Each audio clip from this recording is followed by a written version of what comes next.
자, 이번 시간에는 앞에서 학습한 소켓 클래스와 서브 소켓 클래스를 이용해서 채팅 프로그램을 만들어 보겠습니다.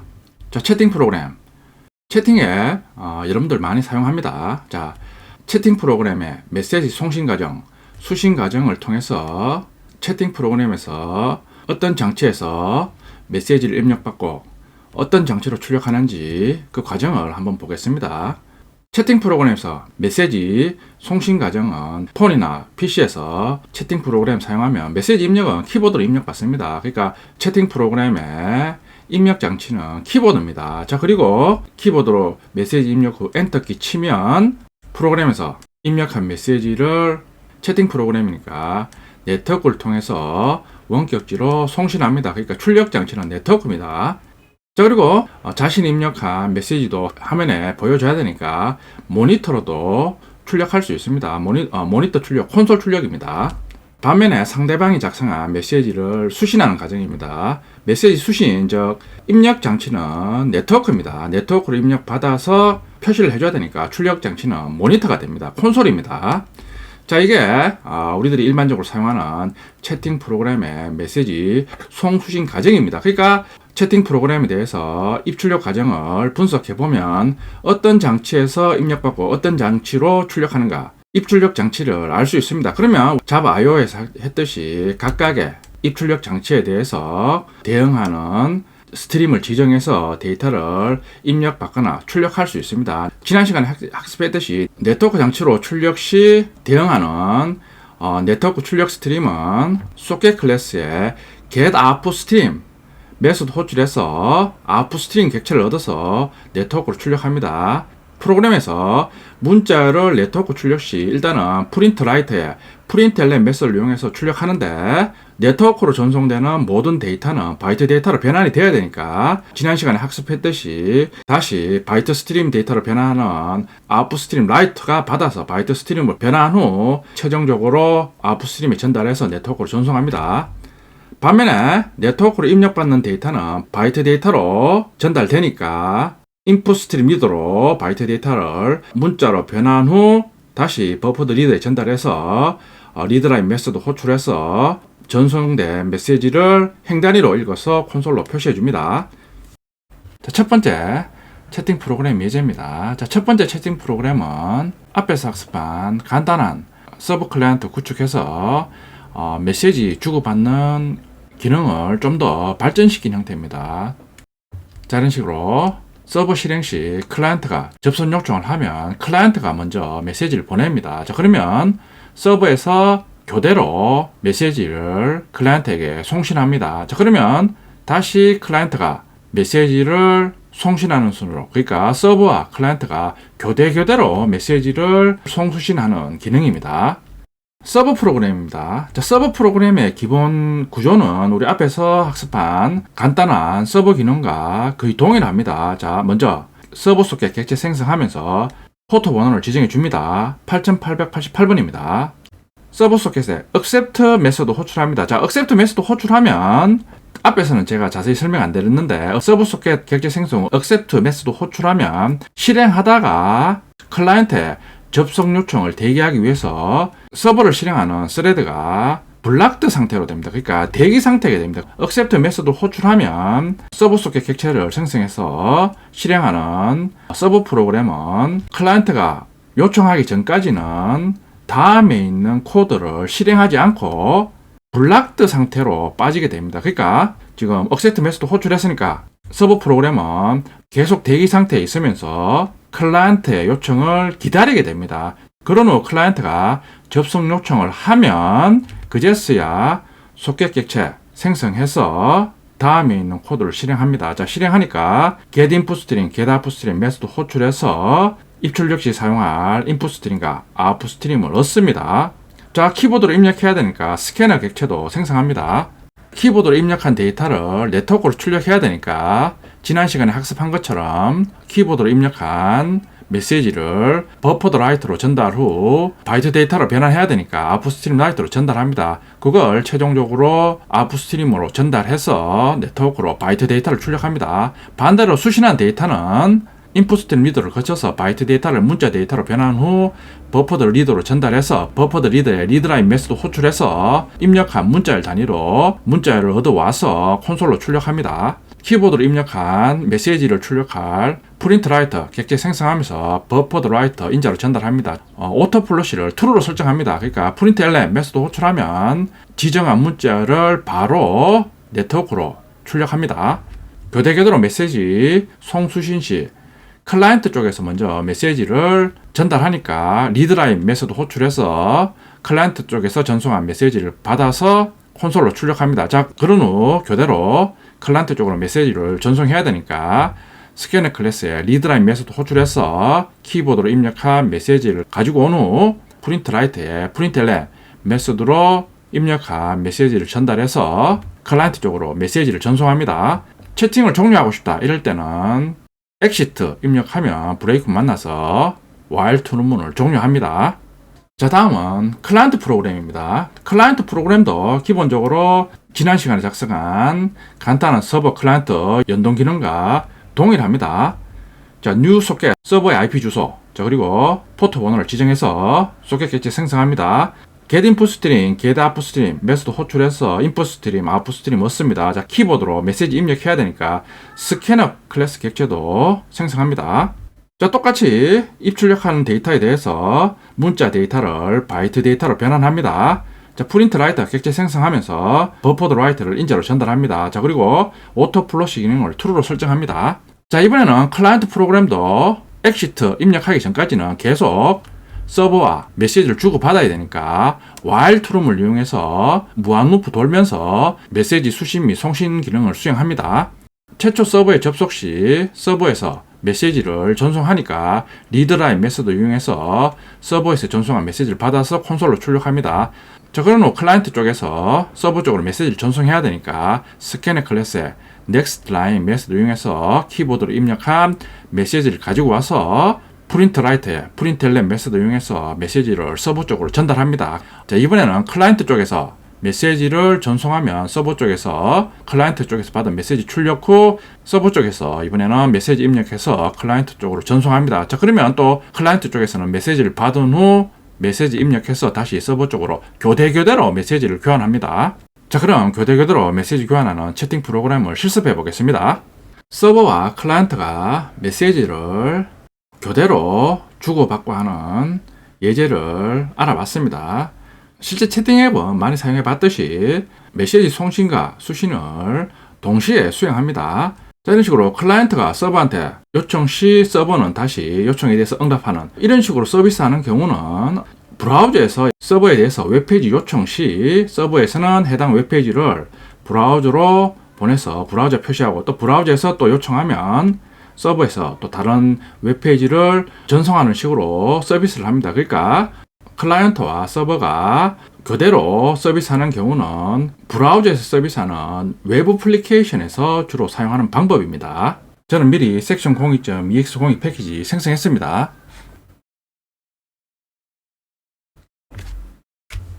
먼저 서버 프로그램입니다. 챗 서버 테스트.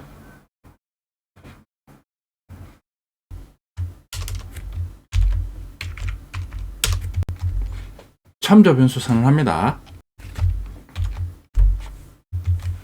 트라이 캐치문으로 예의 처리 후 new 서버 소켓 객체 생성합니다. 포트 번호 지정해 줍니다. 그런 후 서버 소켓 클래스에 accept 메시드 호출하면 서버 프로그램은 다음에 있는 코드를 실행하지 않고 블락드 상태, 즉 블락킹 됩니다. 의미는 accept 메시드 호출하면 프로그램은 지속적으로 클라이언트의 접속 요청을 기다리게 됩니다. 그러니까 클라이언트의 접속 요청이 있을 시 소켓 객체를 생성 후 34행부터의 코드를 실행하게 되는 겁니다. 클라이언트가 요청하면 소켓 객체 생성해서 인풋 스트림과 아웃풋 스트림 얻습니다. 키보드로 입력을 받아야 되니까 스캐너 객체도 생성합니다. 자, 그런 후 네트워크로 전송할 문자 데이터에 대해서 변환을 해야 되니까 인풋 스트림이다, 아웃풋 스트림이다, 필터 스트림을 이용해서 버퍼드 리더와 버퍼드 라이터 객체 생성 후 프린트 라이터 객체 생성 시 버퍼드 리더 객체를 인자로 전달합니다. 프린트 라이터의 오토 플러시 기능을 true로 설정했으니까 프린트 ln 메시드 호출하면 자동으로 입력한 메시지를 바이트 데이터를 변환해서 네트워크로 출력합니다. 자, while true는 돌면서 클라이언트에서 메시지 전송 시 전송된 바이트 데이터를 문자 데이터로 변환 후 버퍼드 리드로 읽어와서 리드라인 메시지 호출해서 행 단위로 문자를 얻습니다. 얻어서 콘솔로 출력합니다. 자, 그런 후 이번에는 서버 쪽에서 클라이언트 쪽으로 메시지를 전송해야 되니까 키보드로 입력한 메시지를 next line 메시지 호출해서 키보드로 입력한 메시지 가지고 와서 프린트 라이트, 프린트 엘렌 메소드로 클라이언트 쪽으로 메시지를 전송합니다. 프로그램 실행하다가 채팅 기능을 종료하고 싶다. 이럴 때는 exit를 입력하면 자, 브레이크 만나서 while true 문을 빠져나오니까 채팅 프로그램을 종료합니다.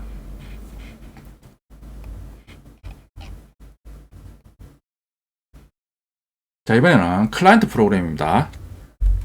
체크 클라이언트 테스트.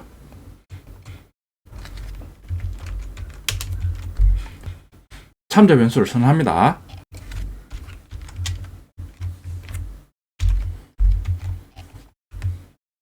자, 소켓 객체 생성하면서 서버의 IP 주소와 포트 번호로 서버에 연결합니다.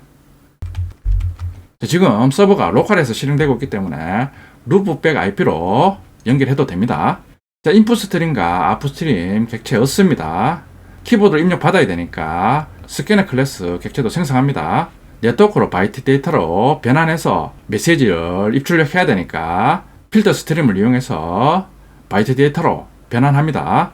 똑같이 프린트 라이터 객체 생성하면서 버퍼드 라이트를 인자로 전달합니다. while true는 돌면서 최초 접속 시 서버 쪽에서 전송한 메시지를 리드라인 메시지를 이용해서 받아서 콘솔로 출력합니다. 자, 그런 후 스캐너 클래스의 next line 메시지 이용해서 키보드로 입력한 메시지를 프린트 라이트의 프린트 엘렌 메시지로 서버 쪽으로 전송합니다. 그러니까 이번에는 서버나 클라이언트에서 while true는 돌면서 메시지를 교대교대로 주고받습니다. 자, 실행해 보겠습니다. 자, 먼저 서버 프로그램부터 실행합니다. 자, 실행하면 서버 실행 중 메시지 출력합니다. 이번에도 콘솔 2개를 사용해야 되니까 서버 메시지 출력하는 콘솔은 왼쪽에 위치합니다. 오른쪽 콘솔에는 클라이언트 쪽에서 출력하는 메시지가 표시가 됩니다. 클라이언트에서 이번에 메시지를 먼저 보냅니다. 서버 쪽으로 안녕하세요가 전송됩니다. 자, 그럼 서버에서 이번에는 메시지 전송합니다. 그러면 클라이언트 쪽에서 서버 쪽에서 전송한 메시지 반갑습니다 표시됩니다.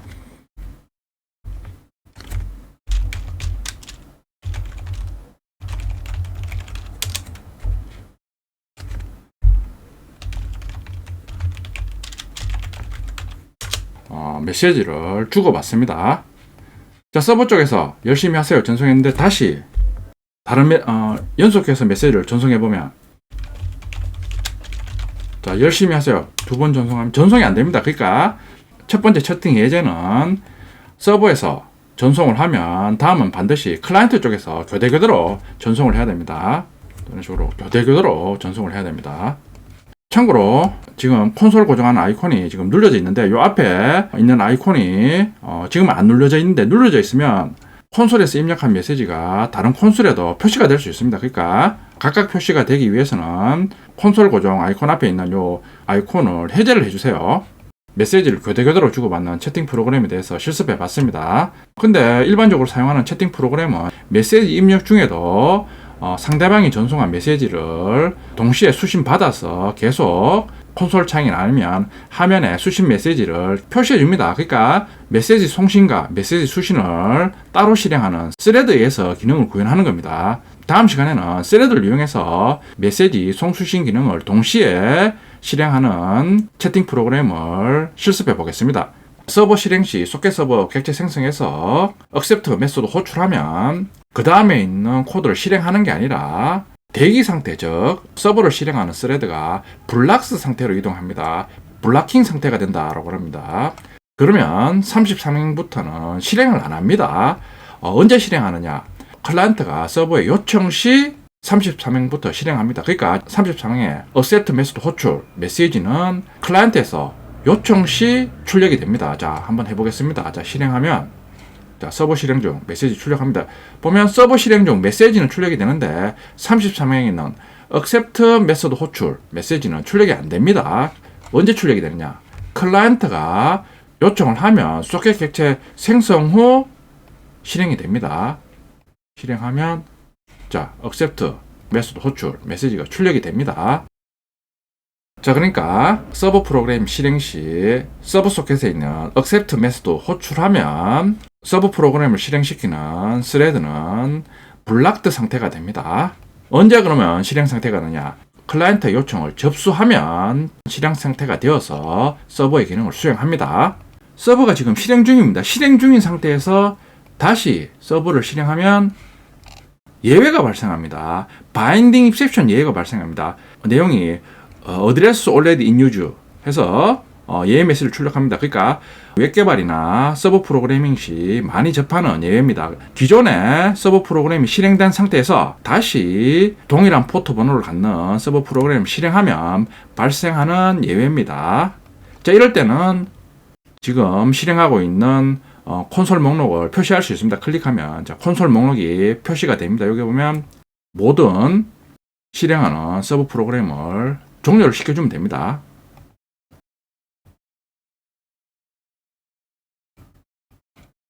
자, 그런 후 다시 실행하면 이번에는 정상적으로 실행이 됩니다. 다시 실행하면 address already in use 발생 원인은 동일한 포트 번호를 갖는 프로그램을 중복 실행 시 발생합니다. 자, 이번에는 메시지 송신과 수신을 동시에 하는 채팅 프로그램을 구현해 보겠습니다. 말씀드렸듯이 송신과 수신을 동시에 하기 위해서는 각각의 기능을 담당하는 스레드를 이용해서 송신 기능과 수신 기능을 구현합니다. 자, 구현하려고 하는 채팅 프로그램의 구조입니다. 클라이언트와 서버가 메시지 전송 시, 자, 이번에는 송신 스레드가 메시지를 전송하면 서버 쪽에서는 전송한 메시지를 따로 처리하는 수신 스레드를 구현해서 전송된 메시지를 따로 처리합니다. 똑같이 클라이언트도 서버에서 메시지를 전송하면 수신 스레드가 따로 메시지를 받아서 콘솔로 출력해 줍니다. 자, 이번에는 각각의 사용자가 순서에 관계없이 메시지를 입력 후 바로 상대방에게 메시지를 전달하거나 아니면 상대방이 전달한 메시지를 바로 콘솔에 출력할 수 있습니다. 구현 코드입니다. 자, 먼저 수신 기능을 하는 수신 스레드입니다. 수신 스레드는 앞에서 본 채팅 프로그램 구조에서 클라이언트와 서버에서 공통적으로 수신 기능을 담당합니다. 자, 리시브 스레드 기능이니까 스레드 클래스를 상속받습니다. 수신 기능을 하는 스레드니까 전 시간에 학습한 채팅 프로그램에서 수신에 관련된 클래스 객체를 생성해서 사용합니다. 생성자 호출해서 수신 스레드 객체 생성 시 매개 변수 타입이 소켓 클래스 타입이니까 소켓 클래스 객체를 전달합니다. 자, 전달해서 자신의 소켓 필드에 초기화합니다. 자, run 메소드 호출하면 소켓 클래스에 수신에 관계된 기능을 하니까 소켓 클래스에 get input stream 메소드 호출해서 수신 시 사용하는 input stream 객체를 얻습니다. 자, 그런 후 메시지 수신 시 바이트 데이터를 문자 데이터로 변환해야 되니까 지금 버퍼 리더 객체 생성합니다. 자, 그리고 인자로 바이트 데이터를 문자로 변환하는 input stream 리더 객체 생성해서 인자로 전달합니다. 그러니까 수신 스레드니까 수신 기능에 관계된 클래스들의 객체를 생성해서 사용합니다. 자, while true는 무한 루프 돌면서 메시지 전송 시 리드라인 메소드 호출해서 전송된 메시지 가지고 와서 콘솔로 출력합니다. 그러니까 수신 스레드니까 우리 앞에서 실습한 채팅 프로그램에서 수신 기능을 담당합니다. 채팅 서버 프로그램입니다. 앞에서 학습한 서버 프로그램 중에 송신 기능만을 실행 클래스에서 구현합니다. new 서버 소켓, 동일하게 서버 소켓 객체 생성하면서 포트 번호 지정합니다. 자, accept 메소드 호출하면 일단 대기 상태에 대기하고 있다가 접속 요청 시 실행 상태가 되어서 송신 기능을 담당하니까 get upstream 호출해서 upstream 객체 얻습니다. 자, 그리고 수신 기능을 담당하는 receive thread 객체 생성해서 accept 메소드 호출 시 생성된 소켓 객체를 전달해서 앞에서 살펴본 대로 receive thread가 수신 기능을 담당합니다. 다른 부분은 첫 번째 채팅 예제에서 학습한 것처럼 메시지 송신에 관련된 클래스들 객체 생성해서 while true는 돌면서 키보드로 전송할 메시지 입력 받아서 프린트 라이트의 프린트 엘리 메소드를 이용해서 메시지를 클라이언트로 전송합니다. 자, 그러니까 이번에는 메시지 수신 기능만 리시브 스레드를 이용해서 따로 구현했습니다. 클라이언트 프로그램도 동일합니다. 책 클라이언트 테스트 실행 클래스에서는 소켓 객체 생성하면서 포트 번호로 서버에 연결해서 소켓 클래스에 get upstream 메소드 호출해서 upstream 객체 가져와서 송신 기능만 구현했습니다. 수신 기능은 new receive thread 동일하게 receive thread 객체 생성해서 receive thread를 이용해서 서버 쪽에서 전송된 메시지를 받아서 콘솔에 출력합니다. 다른 기능은 동일합니다. 자, 실행 결과를 보면 서버 실행 후 클라이언트가 실행해서 메시지를 전송하면 이번에는 순서에 관계없이 클라이언트가 메시지를 전달하면 전달된 메시지를 바로바로 표시해 줍니다. 자, 그리고 서버에서도 메시지를 전송하면 클라이언트는 작성하는 메시지에 관계없이 바로바로 콘솔에 전달된 메시지를 표시해 줍니다. 자, 스레드를 이용한 채팅 프로그램을 실습해 보겠습니다. 자, 저는 섹션 02 밑에 EX02 패키지 미리 생성했습니다. 자, 메시지 수신 기능을 하는 리시브 스레드입니다.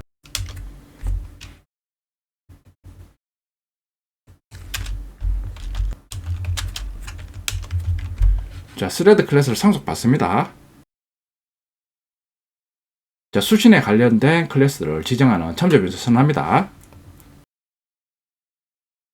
리시브 스레드 생성자입니다. 생성자 호출 시 소켓 객체를 전달해서 소켓 클래스 타입 필드를 초기화합니다.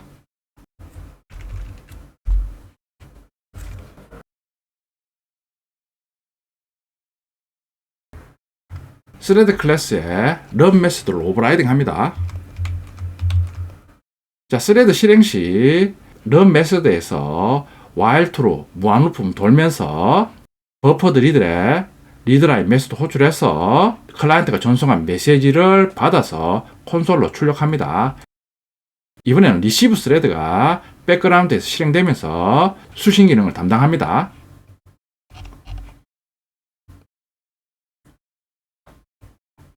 자, 서버 프로그램입니다. 챗 서버 테스트.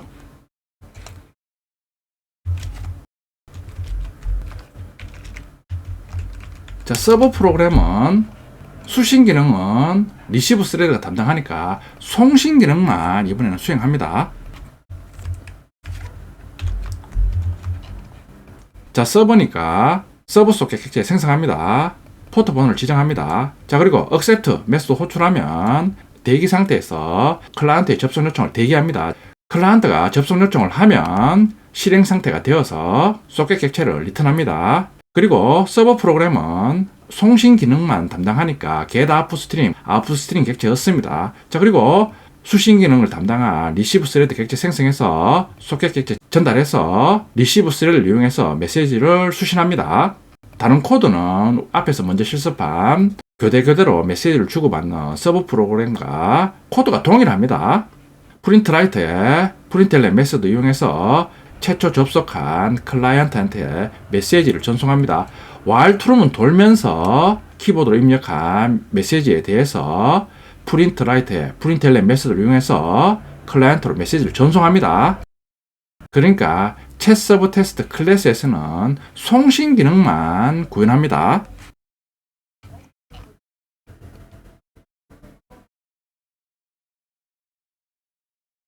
클라이언트 프로그램입니다.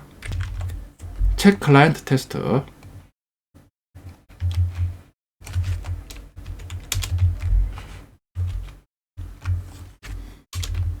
챗 클라이언트 테스트에도 송신 기능만 구현합니다. 소켓 객체 생성하면서 IP 주소와 포트 번호로 서버에 접속합니다.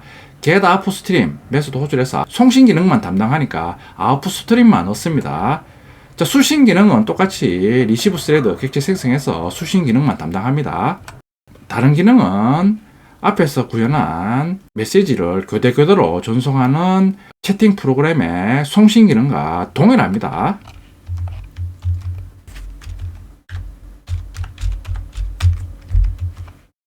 실행해 보겠습니다.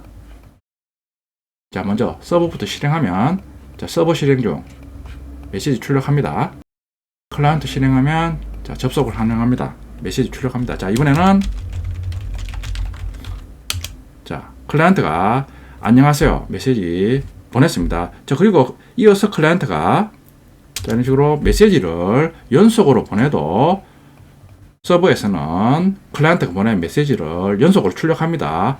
이유는 실행 시 메시지 수신 기능만 전용으로 하는 리시브 스레드가 전송되는 메시지를 받아서 바로바로 콘솔에 출력해 줍니다. 자, 이번에는 서버에서 전송합니다. 자, 수신되는 메시지의 순서나 수신되는 메시지 수에 관계없이 상대방이 전달한 메시지를 바로바로 받아서 콘솔에 출력해 줍니다.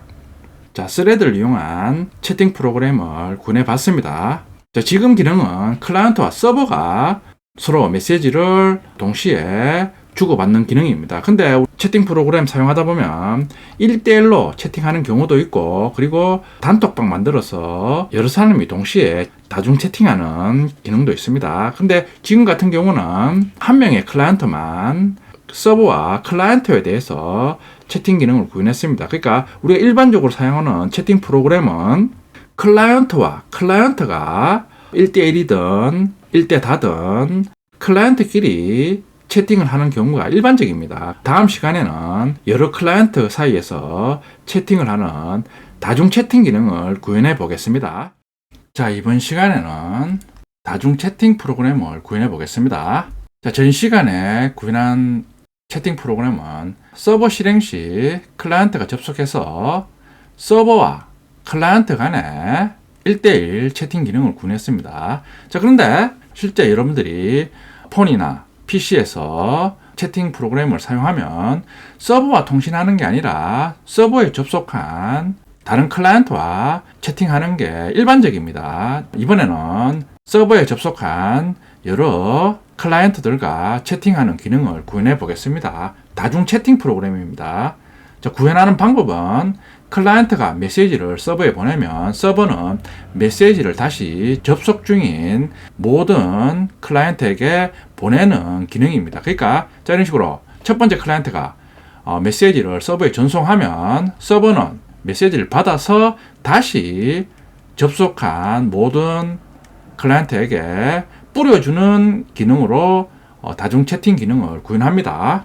다중 채팅 프로그램 구현 과정입니다. 서버 실행하면 서버 소켓 객체 생성해서 클라이언트 접속을 대기합니다. 자, 첫 번째 클라이언트가 접속을 하면 서버 소켓이 실행 상태가 되어서 첫 번째 클라이언트와 통신할 소켓 객체를 생성합니다. 자, 이번에는 첫 번째 클라이언트와 통신할 송신 스레드를 따로 생성합니다. 이 송신 스레드가 다시 클라이언트와 통신할 소켓 객체를 가지고 이 송신 스레드를 이용해서 클라이언트와 통신합니다. 그러니까 이 송신 스레드를 따로 어레이 리스트 객체 생성해서 저장을 합니다. 자, 그런 후 두 번째 클라이언트가 접속하면 또 두 번째 클라이언트에 대한 소켓 객체를 가지는 송신 스레드를 생성해서 어레이 리스트 객체에 저장을 합니다. 자, 그런 후 첫 번째 클라이언트가 예를 들어 안녕하세요를 서버에 전송하면 서버는 메시지를 받아서 어레이 리스트에 저장된 각각의 클라이언트에 대응하는 송신 스레드를 가지고 와서 첫 번째 클라이언트가 전송된 안녕하세요 메시지를 받아서 각각의 스레드에 전달해서 대응하는 클라이언트에 안녕하세요 메시지를 뿌려줍니다. 자, 이런 식으로 특정 클라이언트가 전송한 메시지를 서버에서 받아서 각각의 대응하는 송신 스레드를 이용해서 전송한 메시지를 뿌려주는 방법으로 다중 채팅 기능을 구현합니다. 실제 설명에서는 각각의 클라이언트가 접속 시 송신 스레드 객체를 생성한다 그랬는데 실제 뒤에 구현 예제에서는 이 송신 스레드가 각각의 클라이언트가 전송한 메시지도 수신하는 기능도 함께 수행합니다. 지금은 쉽게 이해하기 위해서 각각의 클라이언트의 접속 시 송신 스레드를 생성한다고 했습니다. 코드를 보면서 상세하게 설명드리겠습니다. 자, 다중 채팅 프로그램을 구현한 파일입니다. 자, 기존의 스레드를 이용해서 1대1 채팅 구현한 파일에 대해서 클라이언트가 전송한 메시지를 송신 또는 수신하는 스레드 기능이 구현된 chat server thread.java가 추가됐습니다. 자, 실제 구현한 코드입니다. 자, 먼저 각각의 클라이언트가 메시지 전송 시 송수신 기능을 하는 스레드입니다. 챗 서버 스레드. 자, 스레드 기능을 수행하니까 스레드 클래스를 상속받습니다. 자, 소켓 클래스 타입 참조 변수 선언합니다. 리스트 타입 스레드 필드를 선언합니다. 지금 new array 리스트 객체 생성해서 바로 초기화합니다.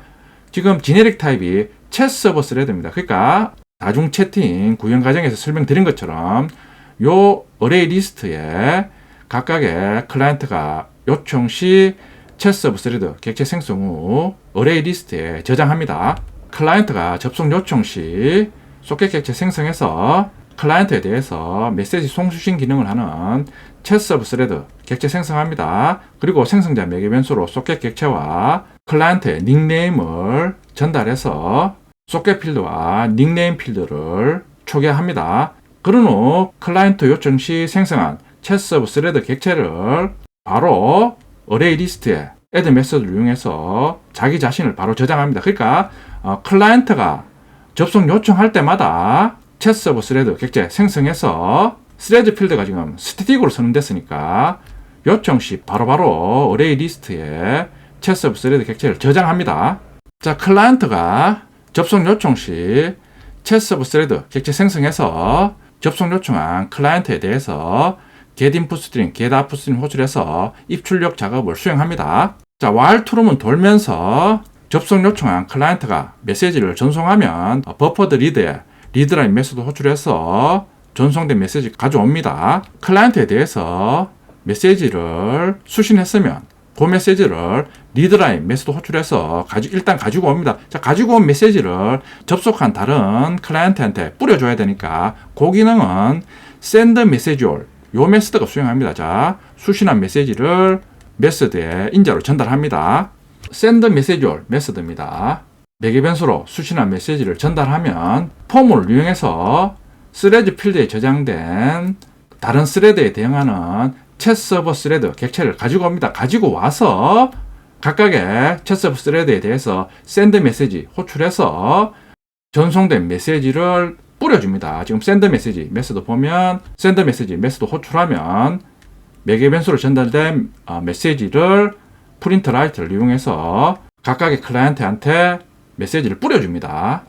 자, 그러니까 이번에는 각각의 클라이언트가 접속 요청 시 챗 서버 스레드 객체 생성해서 챗 서버 스레드가 일단은 클라이언트가 전송한 메시지를 받아서 생성한 챗 서버 스레드 객체가 array 리스트에 저장됐으니까 받은 메시지를 send message all 메소드 호출하면서 전달해서 array 리스트에 저장된 각각의 클라이언트에 대응되는 챗 서버 스레드 객체 가지고 와서 메시지를 뿌려줍니다.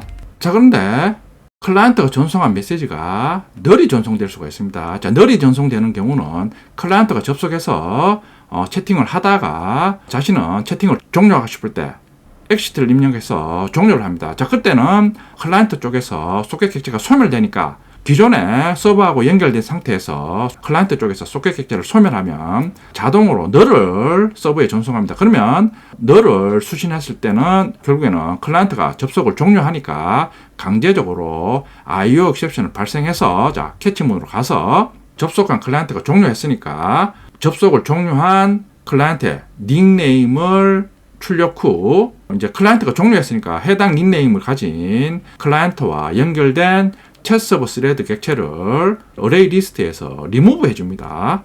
자, 이런 식으로 접속한 클라이언트가 채팅 종료 시 예외 처리를 해줍니다. 자, 이번에는 챗 서버 테스트 서버 프로그램입니다. 기존에 스레드를 이용해서 채팅 프로그램 구현 시에는 서버 프로그램에서 메시지 송신 기능을 수행했는데 지금은 서버 프로그램에서는 단지 서버 소켓 객체 생성해서 접속 요청 시 accept 메소드를 호출해 줍니다. 자, 그리고 while true는 돌면서 getInputString 메소드 호출해서 클라이언트가 전송한 닉네임을 받는 기능만 수행합니다. 그러니까 서버 쪽에서 클라이언트와 메시지 송수신 기능은 챗 서버 스레드가 수행합니다.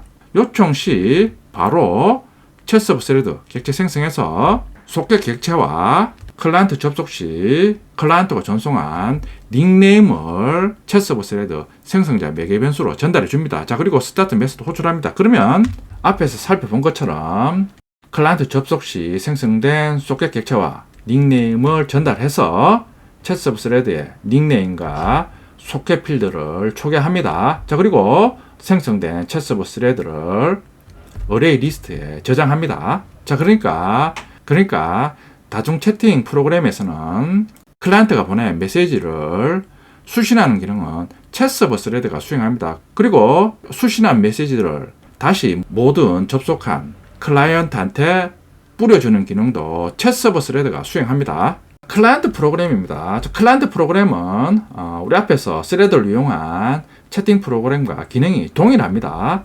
자, 이번에는 클라이언트가 접속 시 닉네임, 즉 대화명을 입력해야 되니까 실행 시 콘솔로 대화명부터 먼저 입력받습니다. 소켓 객체 생성해서 서버 IP 주소, 포트 번호로 서버한테 접속을 요청합니다. get upstream 메시지 호출해서 upstream 객체 였습니다. 자, 그리고 메시지 수신을 담당하는 receive thread 객체 생성합니다. 자, 프린트 라이트에 프린트 ln 메시지를 이용해서 콘솔로 입력한 닉네임을 먼저 전송합니다. 자, 닉네임 전송하면 자, 서버 프로그램에서는 while true는 돌면서 get input stream 메시지 호출해서 readline 메시지 호출해서 닉네임을 넣습니다. 자, 그런 후 클라이언트 프로그램에서는 자, while true는 돌면서 콘솔에서 입력한 메시지를 서버 쪽으로 전송합니다. 클라이언트에서 메시지 전송하면 앞에서 설명드린 것처럼 일단은 챗 서브 스레드가 전송한 메시지를 리드라인 메시지 호출해서 받습니다. 받아서 send message all 메시지 호출하면서 매개 변수를 전달해서 폼은 돌면서 어레이 리스트에 있는 챗 서브 스레드 객체 가지고 와서 각각의 클라이언트와 연결된 챗 서브 스레드를 이용해서 특정 클라이언트가 보낸 메시지를 뿌려줍니다. 자, 실행 결과입니다. 자, 먼저 서버를 실행시킵니다. 자, 그런 후 두 번째 콘솔을 열어서 대화명, 닉네임, 홍길동 입력 후 엔터 치면 접속됩니다. 두 번째 클라이언트 프로그램 실행해서 이순신으로 접속합니다. 자, 그러면 서버 쪽 콘솔에는 접속 시 접속자 IP 주소와 닉네임을 출력합니다. 자, 그런 후 각각의 접속한 클라이언트가 메시지를 입력해서 전송을 하면 서버 콘솔에 메시지 뿌려주면서 전송받은 메시지를 다시 접속한 클라이언트한테 뿌려줍니다. 자, 자바 다중 채팅 프로그램에 대해서 알아봤습니다. 자, 다중 채팅 프로그램. 접속한 클라이언트가 메시지를 보내면 서버는 그 메시지를 받아서 메시지를 보낸 클라이언트 포함해서 모든 접속한 클라이언트에게 메시지를 뿌려주면서 다중 채팅 프로그램을 구현합니다. 다중 채팅 프로그램뿐만 아니라 여러분들이 온라인 멀티게임 프로그램도 동일한 원리로 기능을 구현합니다. 예를 들어 온라인 게임에 접속해서 게임을 하면 여러분들이 키보드나 마우스로 명령을 내리면 그 명령이 서버로 전송돼서 서버에서는 클라이언트가 전송한 명령을 받아서 접속한 모든 클라이언트 PC로 명령을 전송해서 실시간으로 화면에 표시하게 하는 겁니다. 자, 그러니까 온라인 프로그램이나 멀티챗 프로그램 같이 여러 클라이언트가 접속해서 사용하는 프로그램은 접속자 수가 많아지면 네트워크의 실행 속도도 영향을 받을 수 있기 때문에 동시 접속자 수가 많아질 때는 반드시 네트워크의 속도, 성능에 영향을 줍니다. 그러니까 동시 접속자 수가 많아질수록 네트워크의 속도가 더욱더 중요해집니다. 자바 다중 채팅 기능을 구현해 보겠습니다. 자, 저는 섹션 02 밑에 EX03 패키지 미리 생성했습니다. 클라이언트에 메시지 수신 기능을 담당하는 리시브 스레드입니다.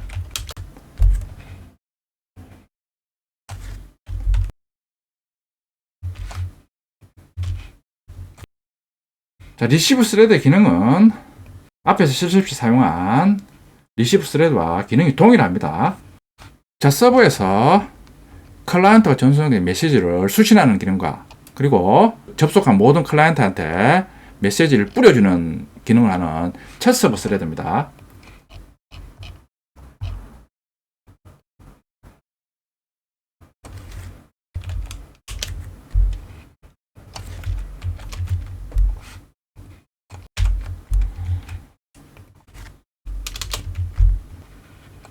챗 서버 스레드의 스레드 필드를 보면 정적 필드로 선택됐습니다. 그러니까 new array list, array list 객체로 초기화합니다. 제네릭 타입 보면 챗 서버 스레드입니다. 그러니까 클라이언트에서 전송된 메시지를 일단 수신해서 접속한 모든 클라이언트한테 메시지를 뿌려줘야 되니까 그 기능을 대비해서 챗 서버 스레드 객체 생성하면 어레이 리스트에 저장합니다.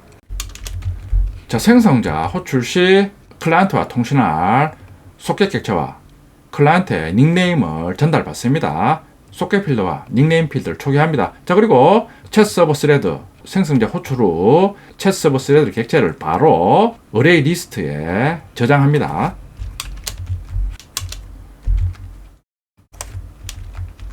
런 메소드로 오버라이딩 합니다.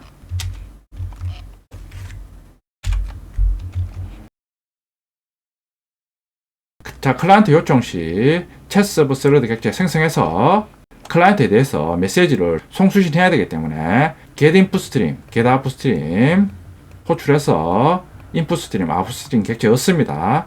자, while true는 돌면서 클라이언트가 메시지를 보내면 메시지를 수신합니다. 수신한 메시지를 다른 클라이언트한테 보내야 되니까 그 기능은 send message all 메소드가 수행합니다. 수신된 메시지 전달합니다.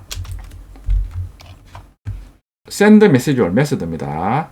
매개 변수로 전달한 메시지를 폼은 돌면서 어레이 리스트에 저장된 챗 서버 스레드 객체 가지고 와서 send 메시지 메소드 호출하면서 수신한 메시지를 전달합니다. 그러면 send 메시지 메소드에서 각각의 챗 서버 스레드가 연결한 클라이언트에 대해서 메시지를 뿌려줍니다.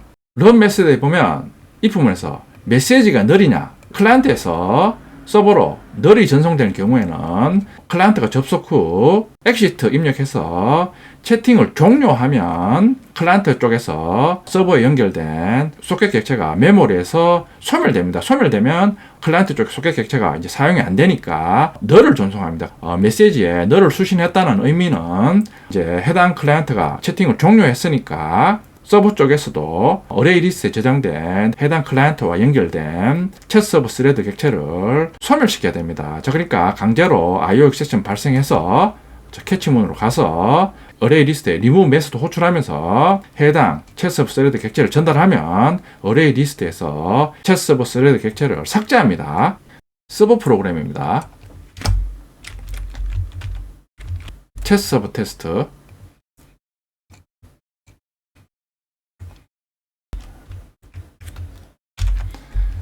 자, 챗 서버 테스트 실행하면 서버 소켓 객체 생성해서 포트 번호를 지정합니다. 자, while true는 돌면서 자, accept 메소드 호출하면 클라이언트 접속 요청 전까지 블락드 상태에서 대기합니다. 접속을 요청하면 소켓 객체 생성해서 get input stream 메소드 호출해서 클라이언트 접속 시 전송한 닉네임을 넣습니다. 자, 그런 후 이번에는 서버 쪽에서 메시지 송수신 기능을 챗 서버 스레드가 수행하니까 챗 서버 스레드 객체 생성하면서 소켓 객체와 닉네임을 생성자 매개 변수로 전달합니다. 그러니까 다중 채팅 프로그램에서 메시지 송수신 기능은 챗 서버 스레드가 수행합니다. 클라이언트 프로그램입니다. 챗 클라이언트 테스트. 자, 클라이언트 프로그램은 앞에서 사용한 클라이언트 프로그램과 동일합니다. 이번에는 서버 접속 시 닉네임을 입력해야 되니까 대화명을 입력합니다. 자, 소켓 객체 생성하면서 서버의 IP 주소와 포트 번호를 지정해서 연결합니다. 서버가 같은 컴퓨터에서 실행되고 있기 때문에 루프백 주소나 아니면 자신의 PC의 호스트명, 로컬호스트입니다. 로컬호스트를 입력해도 됩니다. 자, 연결해서 아웃풋 객체 얻습니다. 자, 그런 후 클라이언트의 메시지 수신 기능은 리시브 스레드가 수행하니까 리시브 스레드 객체 생성합니다. 콘솔로 입력한 닉네임을 서버 쪽으로 전송합니다. 자, 그러면 서버에서는 get input stream 메소드 호출해서 전송한 닉네임을 얻습니다. 자, 그걸 실제 접속 요청한 클라이언트와 메시지를 송수신하는 기능은 챗 서버 스레드니까 챗 서버 스레드 객체 생성하면서 소켓 객체와 수신한 닉네임을 전달합니다. 자, while true는 돌면서 콘솔로 입력한 메시지를 서버 쪽으로 전송합니다. 그러면 서버에서는 챗 서버 스레드가 run 메소드 호출해서 while true는 돌면서 클라이언트가 전송한 메시지를 수신해서 다시 접속한 모든 클라이언트한테 메시지를 뿌려야 되니까 send message all 메소드 호출하면서 메시지를 전달하면 send message or method에서 폼은 돌면서 각각의 클라이언트와 연결된 챗 서버 스레드 객체 가지고 와서 메시지를 뿌려줍니다.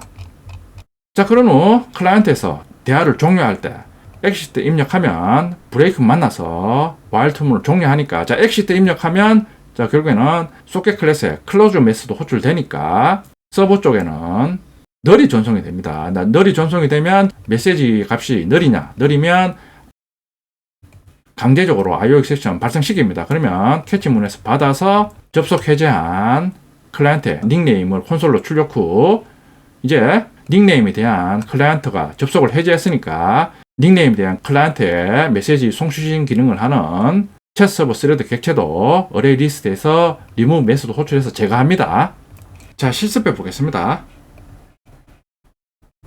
자, 먼저 서버부터 실행합니다. 자, 뉴 콘솔.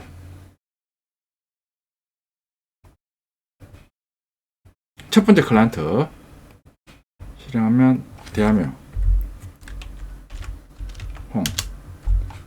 접속 시 서버 콘솔에 접속자 IP, 닉네임을 출력합니다.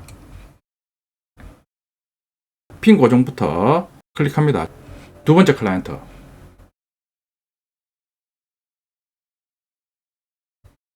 실행하면 자, LE. 자, 그러면 서버 콘솔에는 접속한 IP, 접속자 ID가 표시가 됩니다. 홍이 안녕하세요 전송하면 서버가 받아서 접속한 모든 클라이언트에 대해서 안녕하세요를 뿌려줍니다. 리가 전송한 반갑습니다도 접속한 모든 클라이언트에 대해서 세 번째 클라이언트 자, 뉴 콘솔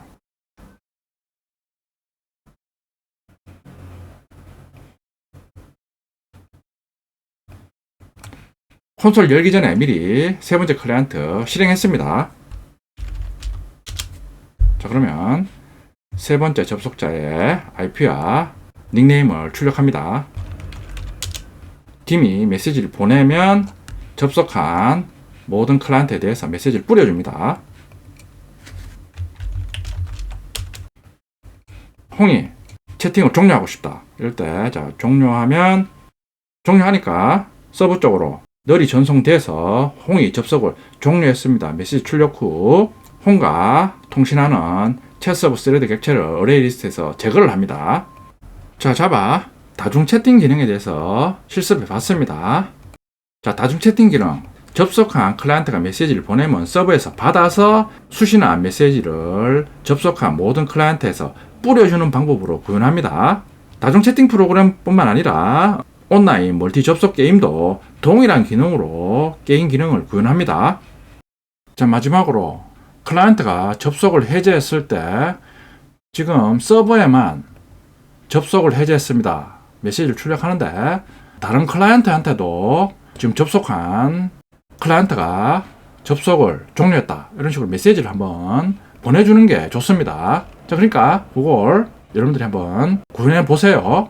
구현하는 방법은 종료하면 챗 서버 스레드로 널이 전송이 되니까 캐치문에서 자, 여기서 서버 쪽에만 닉네임에 해당되는 클라이언트가 접속을 해제했습니다. 메시지 출력하는데 캐치문에서 send message or 메시지 호출해서 접속한 다른 클라이언트한테 접속을 해제했습니다. 메시지 보내주면 됩니다. 한번 해보세요.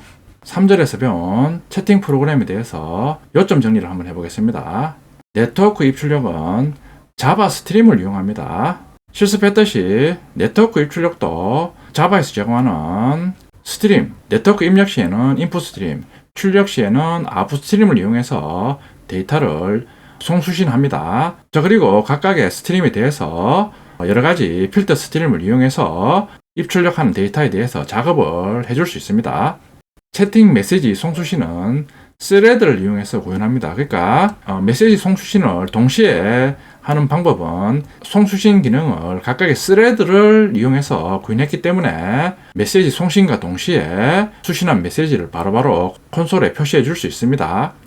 다중 채팅 기능은 클라이언트의 메시지를 서버가 받아서 재전송하는 방법으로 구현합니다. 방금 실습해 봤습니다. 자, 지난 시간에 자바 네트워크 기능을 이용해서 서버에 접속한 사용자들끼리 서로 채팅하는 다중 채팅 기능을 구현해 봤습니다. 자, 실제 폰이나 PC에서 채팅 시 상대방에게 이미지 파일이나 아니면 업무에 관련된 파일을 첨부해서 전송하기도 합니다. 자, 이번 시간에는 자바 네트워크 기능을 이용해서 네트워크를 통해서 파일 전송하는 방법과 로컬에서 생성한 원격지에 로컬에서 생성한 클래스 객체를 전송하는 네트워크 직렬화 기능에 대해서 알아보겠습니다.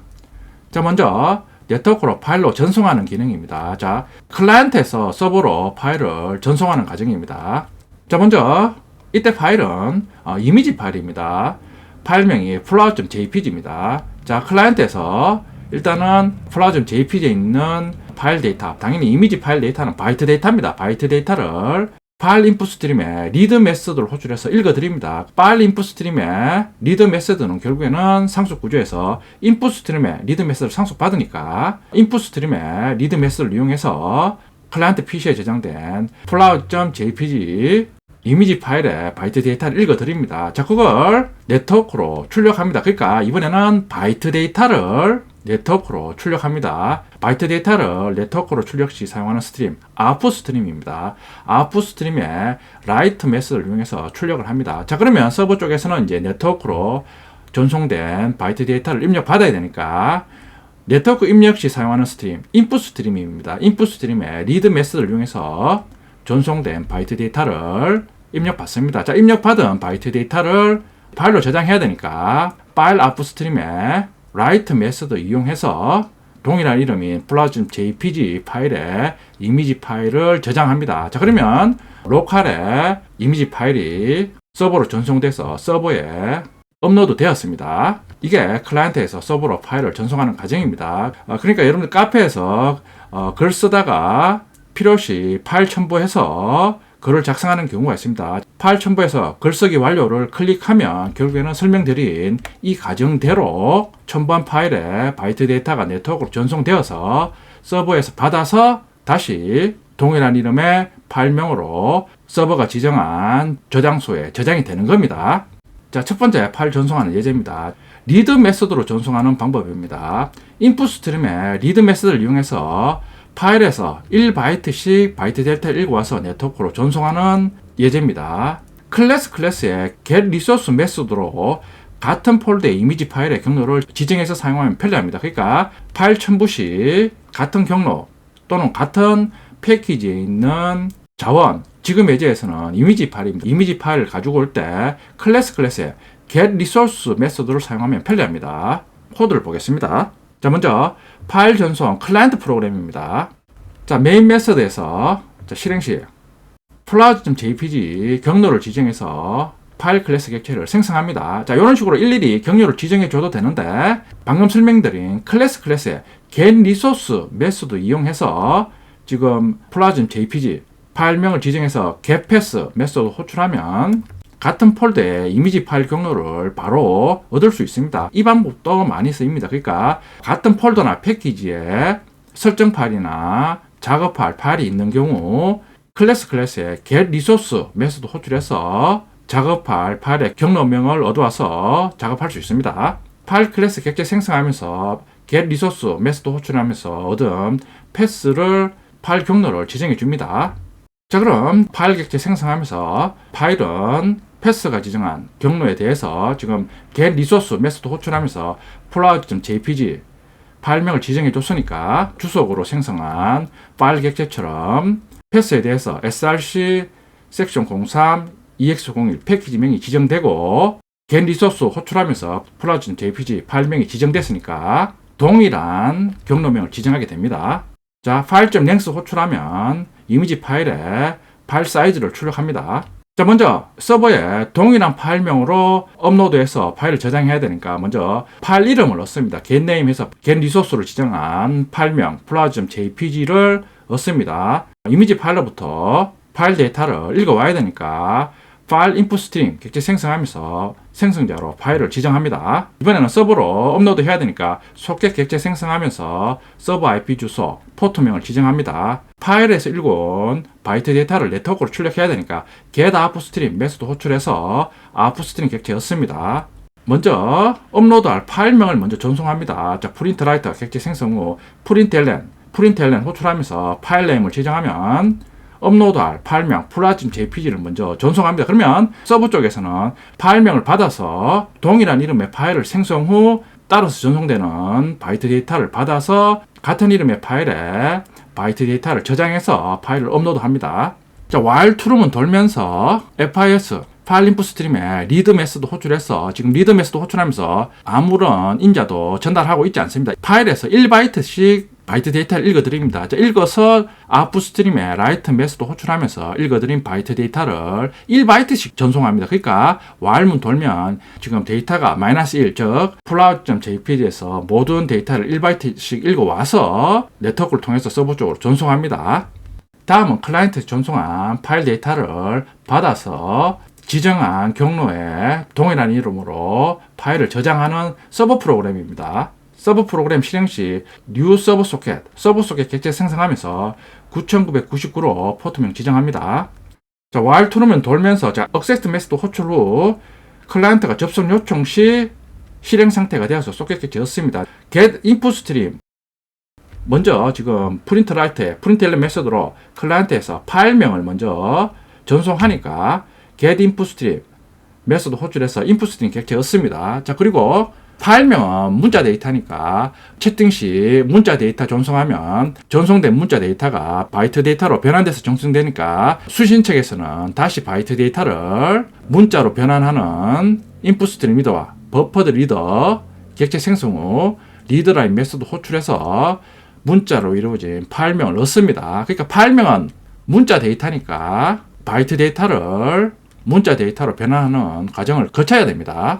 그런 후 전송된 파일명으로 이어서 전송되는 바이트 데이터를 받아서 서버에 지정한 경로에 동일한 이름의 파일명으로 전송된 바이트 데이터를 저장해야 됩니다. 그러니까 전송된 바이트 데이터를 저장해야 되니까 파일 outstream 객체 생성하면서 지정할 경로 C 드라이브 밑에 테스트 폴더입니다. 테스트 폴더에 앞서 받은 파일명으로 경로와 파일명을 지정해서 파일 outstream으로 이어서 전송되는 바이트 데이터를 저장합니다. 1바이트씩 바이트 데이터를 전송받아서 파일로 저장 시 작업 시간을 측정하기 위해서 while true문 실행 전에 current time mills 호출해서 작업 시작 전에 시작 시각을 구합니다. 자, 그리고 while true문 끝난 후 다시 current time mills 호출해서 end에서 begin을 빼면 파일 업로드 시 걸린 작업 시간을 측정할 수 있습니다. while true문 돌면서 input 스트림에 리드 메소드 호출하니까 지금 리드 메소드 아무 인자도 전달 안 합니다. 그러니까 1바이트씩 전송된 바이트 데이터를 1바이트씩 읽어와서 파일 아웃풋 스트림에 라이트 메소드 이용해서 C 드라이브 밑에 테스트 폴더 밑에 앞서 전송된 파일명으로 파일을 저장합니다. 자, 저장 후 작업 시간을 출력합니다. 자, 실행 결과를 보면 자, 1바이트씩 데이터를 전송받아서 파일로 업로드할 경우에는 업로드 시간이 거의 6.8초입니다. 전송된 파일 크기는 8000kb입니다. 그러니까 1바이트씩 데이터를 입력받아서 네트워크로 전송 후 다시 서버에서 받아서 파일로 저장 시 파일 사이즈에 비해서 시간이 너무 오래 걸립니다. 지금 이미지 파일의 파일 사이즈가 거의 80kb인데 요즘 일반적인 동영상 파일 용량이 몇백 메가인데 1바이트씩 데이터를 전송받아서 업로드하는 경우에는 시간이 너무 오래 걸립니다. 네트워크 운영 시 가장 중요한 요소는 속도입니다. 그러니까 1바이트씩 데이터를 읽어와서 업로드하는 리드 메소드를 사용할 경우에는 너무 시간이 오래 걸립니다. 자, 이번에는 자바 iOS에서 학습했듯이 인풋 스트림에 리드 메소드 호출 시 바이트 타입 배열을 이용해서 바이트 타입 배열 즉 버퍼를 이용해서 한꺼번에 데이터를 파일에서 읽어와서 바이트 타입 배열에 저장된 데이터를 한꺼번에 네트워크로 출력해서 업로드하는 방법입니다. 네트워크로 전송해서 파일 업로드하는 방법은 우리 19장 자바 iOS 학습한 리드 메소드나 라이트 메소드로 파일에서 데이터를 입력받아서 다른 파일로 복사하는 예제와 동일합니다. 그러니까 19장에서 학습했듯이 파일 복사 시 1바이트씩 읽어와서 리드 메서드와 라이트 메서드를 이용해서 복사할 때보다 바이트 타입 배열, 즉 버퍼를 이용해서 복사할 때가 복사 시간이 훨씬 빨랐습니다. 네트워크로 바이트 데이터를 입출력 시 동일하게 바이트 타입 배열을 버퍼로 사용해서 입출력하면 훨씬 빠르게 파일을 업로드할 수 있습니다. 파일 전송 시 버퍼 역할을 하는 바이트 타입 배열을 이용해서 전송 시 배열 크기만큼의 데이터를 한꺼번에 읽어들여 전송하면 빠르게 전송할 수 있습니다. 자, 두 번째 파일 전송 클라이언트 프로그램입니다. 똑같이 get 리소스 메소드 호출해서 폴라.jpg 파일명 지정해서 패스를 넣습니다. new 파일 객체 생성합니다. 자, 먼저 파일명을 먼저 전송하기 위해서 getName 메소드 호출합니다. 로컬 폴라.jpg에서 바이트 데이터 읽어드리기 위해서 파일 인풋 스트림 객체 생성합니다. 자, 소켓 객체 생성하면서 서버에 연결합니다. get output stream 메소드 호출해서 파일명을 먼저 전송합니다. 자, 이번에는 바이트 타입 배열을 버퍼로 사용하기 위해서 new 바이트 배열 생성하면서 배열 요소의 크기를 1024 곱하기 8 거의 8KB 크기를 갖는 바이트 타입 배열을 생성합니다. 자, while true는 돌면서 파일 인풋 스트림에 리드 메소드 호출하면서 이번에는 바이트 타입 배열을 인자로 전달하니까 이번에는 while문 돌면서 리드 메소드 호출할 때마다 거의 8KB씩 읽어와서 아웃풋 스트림에 라이트 메소드 호출하면서 한꺼번에 8KB씩 네트워크로 출력합니다. 서버 프로그램입니다. while문 돌면서 파일명을 먼저 전송받습니다. 로컬에 전송한 파일명으로 이어서 전송되는 바이트 데이터를 저장해야 되니까 파일 아웃풋 스트림 객체 생성하면서 저장할 경로명 그리고 파일 네임을 지정해 줍니다. 똑같이 이번에는 서버에서도 바이트 타입 배열을 이용해서 한꺼번에 읽어드립니다. 자, while true는 돌면서 리드라인 메소드 호출하면서 네트워크로 전송된 바이트 데이터를 인자로 버퍼를 지정했으니까 한꺼번에 8KB씩 읽어와서 로컬에 지정한 경로에 대해서 write 메소드를 이용해서 한꺼번에 파일에 데이터를 저장합니다. 작업 시간을 출력합니다. 자, 실행해 보면 이번에는 서버에 저장하기까지 3ms 밖에 안 걸립니다. 파일 복사 때 한 것처럼 리드나 라이트 메소드 호출해서 네트워크로 파일 전송 시 버퍼를 이용하면 훨씬 빠르게 전송할 수 있습니다. 실제 웹 어플리케이션에서도 여러분들이 게시판에서 글 작성해서 파일 업로드 시 버퍼를 이용해서 한꺼번에 파일을 전송하는 방법으로 파일을 업로드 하거나 아니면 반대로 다운로드 기능을 구현합니다. 실습해 보겠습니다. 실습하기 전에 클라이언트 프로그램에서 프린트 라이트를 이용해서 파일명을 전송하는데, 자, 우리 앞에서 메시지 전송 시 사용한 프린트 라이트는 프린트 라이트 객체 생성하면서 버퍼드 라이트 객체 생성해서 생성자 인자로 지정했습니다. 자, 그리고 버퍼드 라이트 객체 생성 시 아웃풋 스트림 라이터 객체를 생성한 후 프린트 라이트에 프린트 ln 메서드 호출해서 문자열을 출력했습니다.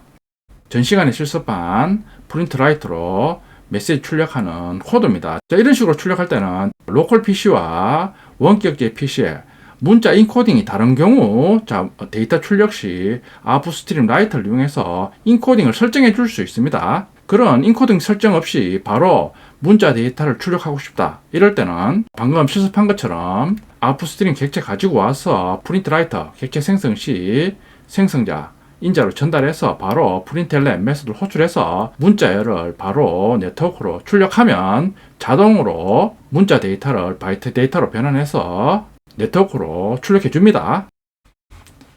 저는 미리 섹션 03.ex01 패키지 생성했습니다. 자, 이번에는 이미지 파일을 서버로 전송해서 업로드 해야 되니까 먼저 이미지 파일을 해당 패키지에 복사합니다. 폴라.jpg 클릭하면 이미지가 보입니다. 첫 번째 예제는 파일에서 바이트 데이터를 1바이트씩 읽어와서 네트워크로 전송해서 서버에서 1바이트씩 입력받아서 다시 서버에 지정한 폴더에 파일을 업로드하는 예제입니다. 파일 클라이언트 테스트 1.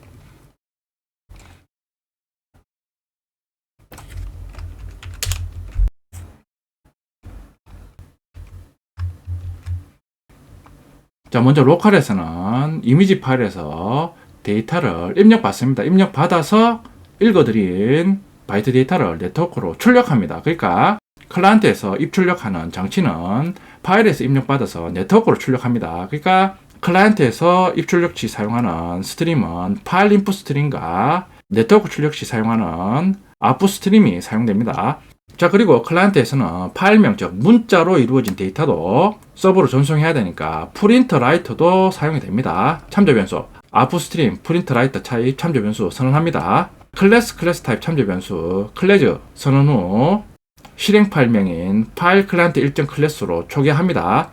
자, 그리고 클래스에 get 리소스 메소드 호출해서 같은 경로 또는 패키지에 있는 플라즈 JPG 지정한 후 get 패스 메소드 호출하면 먼저 파일 클라이언트 테스트 1이 있는 패스명을 넣습니다. 얻어온 후 get 리소스 메소드에 지정한 플라즈 JPG에 대한 경로명을 문자열로 리턴해 줍니다. 그걸 패스가 받습니다. 먼저 패스의 값을 한번 출력해 보겠습니다.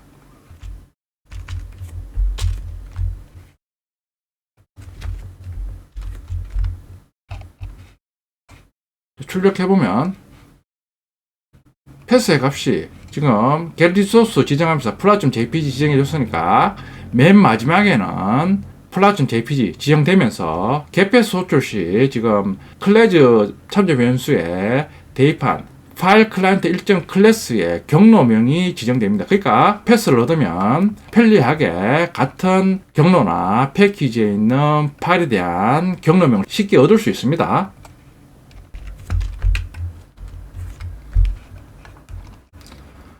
new 파일 객체 생성하면서 패스가 지정한 경로와 파일명 플라즘 JPG를 지정합니다. length 메소드 호출하면 패스가 지정한 플라즘 JPG의 파일 크기를 알 수 있습니다. 먼저 파일명을 전송해야 되니까 getName 메소드 호출해서 파일명을 넣습니다. 자, 이어서 플라즘 JPG에서 바이트 데이터를 입력받아야 되니까 파일 인풋 스트링 객체 생성하면서 파일을 생성자 인자로 지정합니다. 읽은 바이트 데이터를 네트워크로 전송해야 되니까 소켓 객체 생성하면서 서버의 IP 주소, 포트명을 지정해서 서버와 연결합니다. 바이트 데이터를 네트워크로 출력해야 되니까 get output stream 메소드 호출하면서 output stream 객체 얻습니다. 자, 먼저 파일명을 전송해야 되니까 파일명은 문자 데이터니까 print write, print ln 메소드로 먼저 출력합니다. 네트워크로 파일명이 먼저 전송이 돼서 서버에서는 파일명을 먼저 받아서 이어서 전송되는 바이트 데이터를 같은 이름의 파일명으로 저장합니다.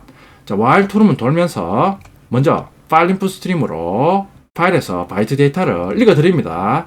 자, 리드 메소드 호출합니다. 지금 리드 메소드 아무 인자가 없으니까 1바이트씩 읽어드립니다. 자, 1바이트씩 읽어와서 아웃풋 스트림에 라이트 메소드 호출하면서 읽어드림 1바이트의 바이트 데이터를 네트워크로 출력합니다. 그러니까 while true는 1바이트씩 로컬에 있는 플라즘 JPG에서 데이터를 읽어와서 1바이트씩 네트워크로 출력합니다.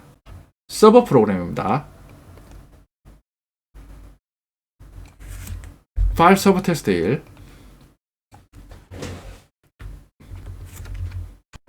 서버 프로그램이니까 서버 소켓 객체 생성하면서 포트 번호 지정합니다. 자, while true는 돌면서 액세스 메소드 호출합니다. 그러면 대기 상태 있다가 클라이언트가 접속 시 실행 상태가 되어서 먼저 클라이언트가 전송한 파일명을 얻어야 되니까 get input stream 호출해서 input stream 객체 얻어와서 파일명은 문자 데이터니까 바이트 데이터로 전송된 파일명을 먼저 문자로 변환해서 버퍼드 리더 읽어와서 리드라는 메소드 호출해서 파일명 얻습니다. 이어서 전송되는 바이트 데이터를 같은 이름의 파일로 저장해야 되니까 파일 아웃풋 스트림 객체 생성하면서 저장할 경로명 C 드라이브 밑에 테스트 폴더에 저장합니다. 그리고 파일명을 지정해주면 바이트 데이터를 읽어와서 경로에 같은 이름의 파일로 저장합니다. 네트워크로 입력받은 데이터를 파일로 저장하기 전에 current time is 호출해서 작업 시작 전, 작업 시작 후에 시각을 구합니다. 그러면 end에서 begin을 빼면 파일 업로드한 최종 작업 시간을 구할 수 있습니다. 자, while true는 돌면서 인풋 스트림 먼저 서버 쪽에서는 네트워크로 전송받은 바이트 데이터를 입력받아야 되니까 인풋 스트림에 리드 메소드 호출해서 1바이트씩 네트워크에서 바이트 데이터를 입력받습니다. 그걸 F4에서 파일 아웃풋 스트림에 라이트 메소드를 이용해서 서버에 C 드라이브 밑에 테스트에 전송한 파일명으로 데이터를 저장합니다. 모든 데이터를 다 전송받으면 while 툴을 종료하니까 종료한 후 end에서 begin을 빼면 작업시간을 구할 수 있습니다. 자, 실행해 보겠습니다. 자, 먼저 서버부터 실행합니다.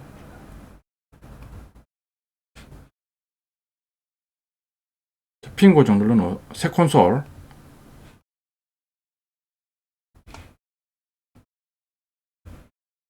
자, 클라이언트 파일을 전송했습니다. 클라이언트 콘솔에 메시지 출력됩니다. 자, 업로드 시간 거의 1초가 걸립니다. 다시 한번 업로드 해보겠습니다. 자, 이번에는 똑바로 업로드가 됩니다. C 드라이브 밑에 테스트 폴더에 이미지가 업로드 됐습니다. 1바이트씩 파일에서 데이터를 읽어와서 네트워크로 전송 시 1초가 걸립니다. 이미지 파일 사이즈가 80kb니까 몇백 메가 되는 동영상을 업로드 시 시간이 너무 오래 걸립니다. 그러니까 실제 외부 애플리케이션에서 파일 업로드나 다운로드 시 버퍼를 이용해서 한꺼번에 네트워크로 전송해서 파일을 업로드하면 훨씬 빠르게 파일을 전송할 수 있습니다. 자, 이번에는 버퍼를 이용한 파일 전송 예제입니다. 파일 클라이언트 테스트 2.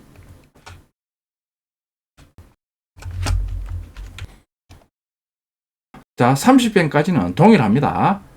32행에 파일 입출 역시 버퍼로 사용할 바이트 타입 배열을 생성합니다. 지금 랭스가 1024 곱하기 8이니까 거의 8kb입니다.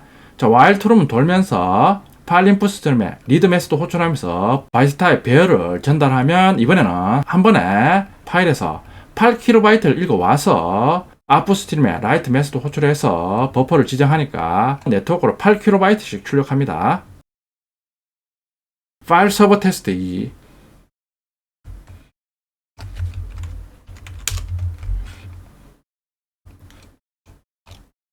지금 31행까지는 첫 번째 예제와 동일합니다. 33행에서 동일하게 버퍼로 사용할 바이트 타입 배열 생성하면서 1024 곱하기 8 랭스 지정합니다. 자, while 트루는 돌면서 리드 메시도 호출하면서 네트워크로 전송된 데이터를 이번에는 바이트 타입 배열로 한꺼번에 읽어드립니다. 자, 그리고 파일 아웃풋 스트림에 라이트 메시도 호출해서 지정한 경로의 파일명으로 전송된 이미지 파일을 저장합니다. 자, 실행해 보겠습니다.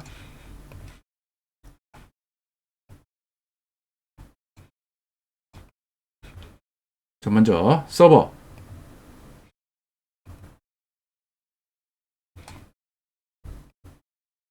자, 클라이언트 실행하면, 자, 이번에는 파일 업로드 시 1ms 밖에 안 걸립니다.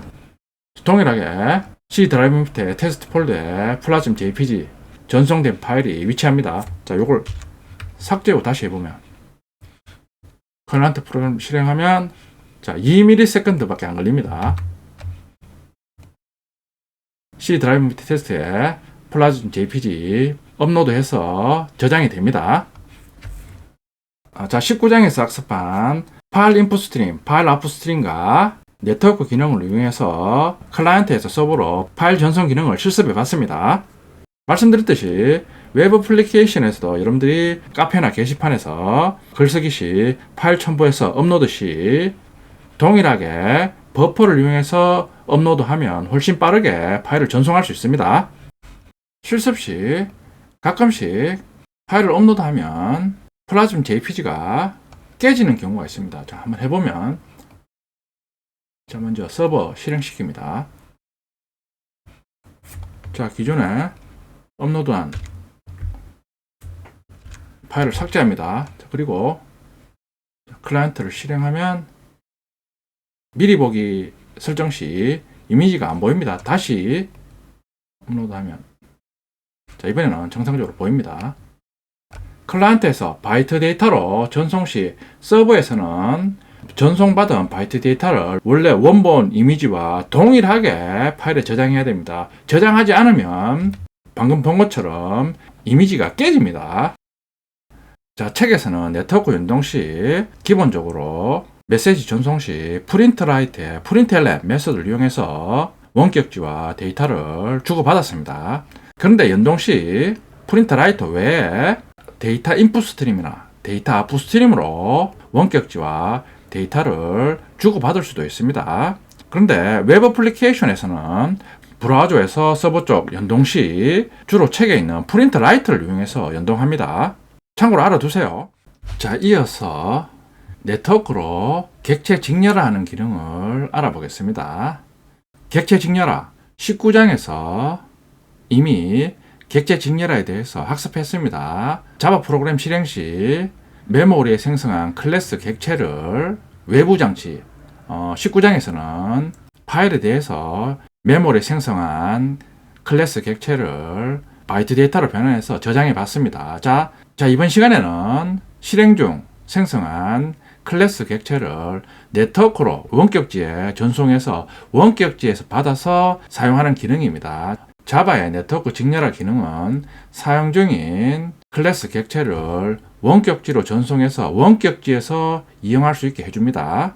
책에도 있는 것처럼 예를 들어 여러분들이 2명의 클라이언트가 서버에 접속해서 네트워크 게임, 예를 들어 모모 게임을 한다 했을 때 A가 바둑판에 돌을 두면 당연히 A가 바둑판에 둔 돌의 상태를 B가 보는 모니터에도 표시를 해줘야 됩니다. 자, 그러면 A가 둔 돌의 종류와 그리고 바둑판에서 위치를 서버로 전송해서 서버에서 받아서 다시 A와 B로 뿌려줘서 바둑판에 돌의 위치를 표시합니다. 자, 그런데 둔 돌의 여러 가지 정보를 문자열로 전송하기에는 너무 번거롭습니다. 자, 이런 식으로 우리 멀티 채팅 기능에서는 각각의 사용자가 입력한 메시지죠. 문자열만 서버로 전송하니까 바로바로 문자열 전송해서 뿌려주면 되는데 네트워크 오모 게임이라든가 아니면 더 복잡한 게임, 예를 들어 여러분들 온라인 멀티플레잉 게임 시 전송해야 되는 데이터가 많아지면 일일이 문자열로 전송해서 서버가 받아서 뿌려주기에는 너무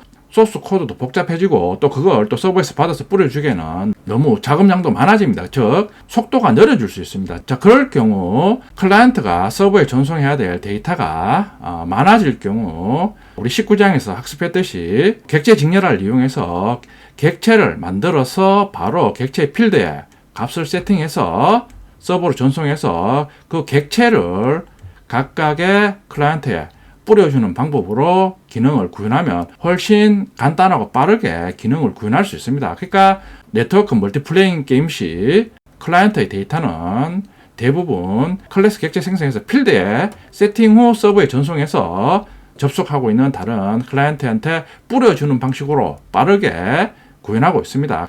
네트워크로 직렬하는 방법입니다. 네트워크로 직렬하는 방법은 19장에서 파일로 직렬하는 방법과 동일합니다. 오브젝트 아웃풋 스트림 객체 생성해서 생성자 인자로 바이트 출력 스트림을 지정해 줍니다. 자, 그런 후 네트워크로 원격지에 직렬화 객체를 전송하기 위해서는 write 오브젝트 메소드로 원격지로 인자로 전달한 객체를 직렬화합니다. 자, 역직렬화하는 방법은 오브젝트 인풋 스트림 객체를 이용합니다. 자, 입력 바이트 스트림을 지정해 줍니다. 자, 그리고 원격지에서 전송된 직렬화된 객체를 리드 오브젝트 메소드를 이용해서 가지고 온 후 원래의 객체 클래스 타입으로 다운캐스팅해서 사용합니다. 네트워크로 객체 직렬화, 역직렬화 하는 방법은 19장에서 파일에 대해서 직렬화, 역직렬화 하는 방법과 동일합니다. 예제입니다. 자, 먼저 서버 기능입니다. 서버 속에 객체 생성합니다. 자, while true면 돌면서 accept 메소드 호출합니다. 자, 접속 요청 시 get output stream 객체 생성해서 OS 첨자 변수 대입합니다. 이 예제는 서버가 실행하고 있을 때 클라이언트가 접속을 하면 서버에서 employee 객체 생성해서 오브젝트 아웃풋 스트림으로 직렬화해서 클라이언트로 전달하면 클라이언트에서 다시 역직렬화해서 전달된 인플로이 객체의 사온 데이터를 콘솔로 출력합니다. 자, 직렬화할 인플로이 객체 생성합니다. new employee 홍길동 사온 정보를 필드에 초기화합니다. 자, 어레이 리스트에 add 메소드 이용해서 똑같이 홍길동 사원 정보가 저장된 인플로이 객체 저장합니다. 두 번째 인플로이 객체 생성합니다. 이순신 사원 정보로 저장합니다. 똑같이 어레이 리스트에 add 메소드 이용해서 저장합니다. 두 개의 인플로이 객체가 저장된 어레이 리스트를 write 오브젝트 메소드 이용해서 직렬화해서 클라이언트로 전송합니다. 자, 이번에는 서버에서 직렬화된 객체를 받아서 클라이언트에서 역직렬화하는 코드입니다. 자, 소켓 객체 생성하면서 서버에 접속합니다. 클라이언트는 서버에서 전송된 직렬화 객체를 전송받아야 되므로 getInput 메소드 호출해서 input 스트링 객체 얻습니다. 자, 역직렬화 해야 되니까 오브젝트 outstream 객체 생성하면서 input 스트링 객체 생성자 인자로 전달합니다. 자, 그런 후 오브젝트 outstream에 read 오브젝트 메소드 호출해서 전달된 array 리스트 직렬화 객체를 얻어와서 array 리스트 타입으로 동일하게 다운캐스팅해서 array 리스트 타입 참조 변수에 대입합니다. 자, 그리고 포문을 이용해서 array 리스트 접근해서 전송된 인플로이 객체를 하나씩 가지고 와서 사원 정보를 출력합니다. 자, 실행하면 홍길동, 이순신 사원 정보를 클라이언트에서 받아서 출력합니다. 자, 이번에는 서버나 원격지에서 사용하는 클래스 객체를 네트워크 직렬을 이용해서 다른 클라이언트나 아니면 다른 원격지에 전송해서 다른 원격지에서 사용 중인 클래스 객체를 받아서 콘솔로 출력합니다.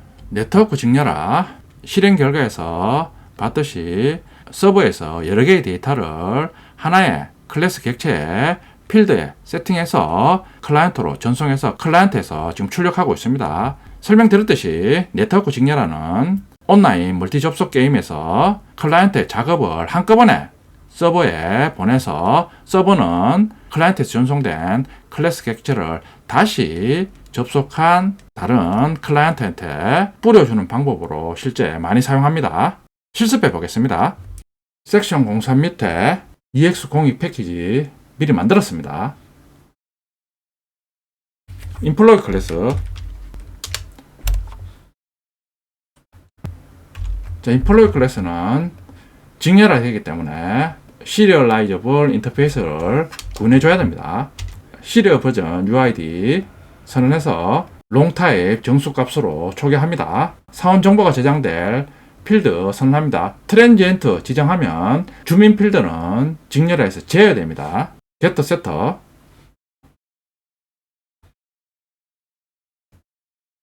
자동으로 생성해 줍니다. 직렬화할 서버 프로그램입니다. 시리얼라이제이션 서버 테스터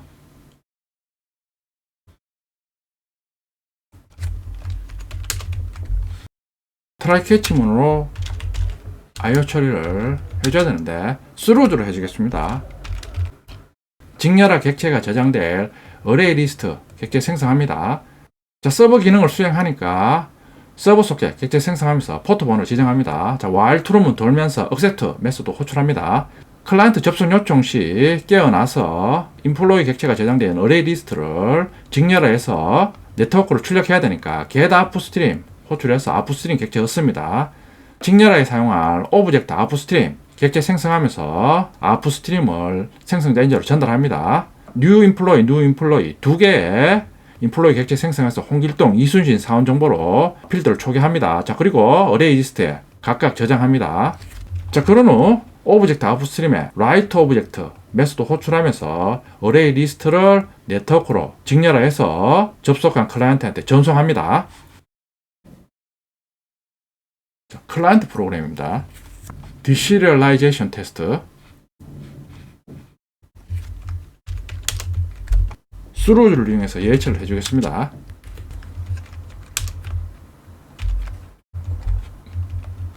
서버에 접속합니다. IP 주소를 접속해도 되고 지금 로컬에서 서버가 실행되니까 로컬 호스트로 지정해도 됩니다. 서버에서 전송된 직렬화 객체를 받아야 되니까 get upstream 호출합니다. 역직렬화 해야 되니까 오브젝트 upstream 객체 생성해서 input stream 전달합니다.